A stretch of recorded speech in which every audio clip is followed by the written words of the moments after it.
My name is Johan van den Hemel. I'm the export manager at FRISOMAT. FRISOMAT is a Belgian company, a family-owned business. We exist for more than 45 years and we design and produce industrial steel buildings.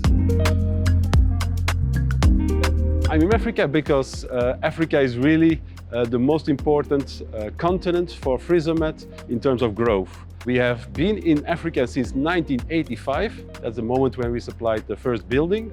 And up to now, we have supplied more than 1,000 buildings in more than 40 African countries. Ghana is a very important market for FRISOMAT. We have been here for many years. We have supplied more than 15 buildings. And in the meantime, we have already several projects ongoing. FRISOMAT can offer you a very unique building system.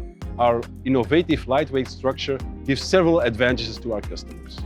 First of all, we reduce the overall transportation cost from Belgium to Africa, thanks to this lightweight structure. We can reduce the cost for foundation, cost for concrete.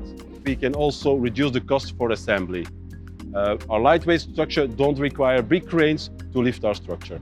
On top of that, all our buildings are completely galvanized, so you won't have any issues with corrosion or rust. That means that the price which the customer pays today will also be the total cost in 10 years, in 20 years, in 30 years, so he has no maintenance costs over the years. Our engineers designed them to last at least 50 years.